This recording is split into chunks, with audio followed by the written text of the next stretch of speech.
आगे बढ़ाना है, कैसे हमें सरकार में आना है, क्योंकि ये वर्तमान जो सरकार है वो सीधे सीधे हम लोगों की अहद कर रही है।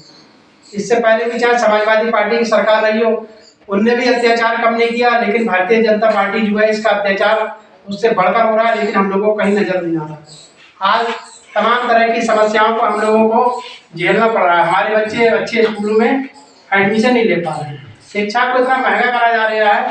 शिक्षा को महंगा करने का कारण क्या है कि अगर हम शिक्षित होंगे, पढ़े लिखेंगे हमारे बच्चे, तो रोजगार मांगेंगे, और शिक्षित होंगे तो सवाल जवाब करेंगे। इसलिए सरकार जो है शिक्षा पर बात कर रही है। स्कूलों की पढ़ाई, यहाँ प्राइवेट स्कूलों में हम पढ़ाने के हमारे बहुत सारे समाज के लोग हैं, वो इस दशा में नहीं है कि हम प्राइवेट स्कूलों में पढ़ा सकें। एक स्कूल की फीस 5-5, 6-6 हज़ार रुपये महीने जाती है। सरकारी विद्यालयों को बंद करा जा रहा है। क्यों बंद करा जा रहा है? सरकार दिखा देती है कि भाई सरकारी विद्यालय में बच्चे नहीं आए।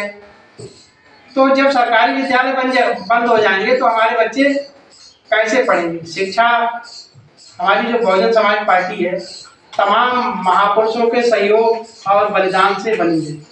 महापुरुष की श्रेणी में ऐसे ही लोग नहीं आ जाते हैं। जब महापुरुषों की बात आती है, शिक्षा की बात आती है, तो माता सावित्रीबाई फुले का नाम आता है, जिन्होंने इस देश में सबसे पहले शिक्षा की अलग जगाई। महिलाओं को पढ़ने के अधिकार नहीं थे, लेकिन उन्होंने एक स्कूल खोला, और उस परम स्थितियों में जाती थी कि लोग कहते थे कि वे शूद्रों को शिक्षा का अधिकार नहीं है, महिलाएं पढ़ नहीं सकती थी, महिलाओं को घर से नहीं निकलने दिया जाता था। तो ऐसे में उनके पति ज्योतिबा फुले जी ने अपनी पत्नी को पढ़ाया और उनको महिलाओं के शिक्षित करने के लिए प्रेरित किया। क्योंकि जब हम लोगों को इतिहास की जानकारी होगी तभी हम विरोधियों के आगे देख सकते हैं। तो जब वो जाती थी तो उनको तमाम तरह के बुलाने दिए जाते थे, कभी उनके कपड़ों पर कीचड़ फेंक दी जाती, लेकिन उन्होंने उस कार्य को नहीं रोका और विषम परिस्थितियों में महिलाओं को शिक्षित करने का काम किया। इसलिए हम उन्हें महापुरुषों की श्रेणी में रखते हैं। अगर महिलाओं में बात आती है तो हम माता रमाबाई के बलिदान को भी नहीं भूल सकते, क्योंकि माता रमाबाई का त्याग ये कम नहीं है कि उन्होंने, अगर बाबा साहब उस स्तर तक पहुंचे तो उसमें माता रमाबाई का भी बहुत बड़ा योगदान है। अगर माता रमाबाई अगर नहीं चाहती, वो घर में कलेश करती रहती, बाबा साहब पे बर्डन डालती रहती कि भी आप घर में आओ। बाबा साहब जब विदेश गए थे तो कहते माता रमाबाई उपले ठोककर उनको विदेशों में पढ़ने के लिए पैसे भेजती थी।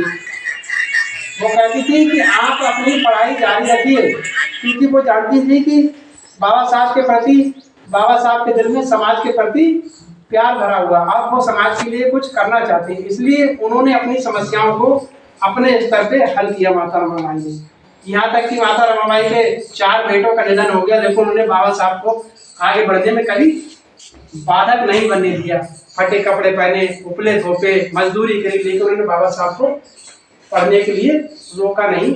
आज हम लोग जैसे कहीं जाते हैं, घर पत्नियां अगर चाहें, पत्नियां अगर हमारा सहयोग करती हैं तो हम आगे बढ़ सकते हैं। अगर नहीं करती तो बीच में काम लगाते हैं। आप बाजार जा रहे हो, बीच में काम बताने बोले वहाँ से लौट जाओ, ये काम लेकर आना, लौट आना पड़ेगा। तो माता रमाबाई के योगदान को भी हम नहीं भूल सकते। बाबा साहब ने भी अपने 4-4 बच्चों को खोया, उन्हें देखा कि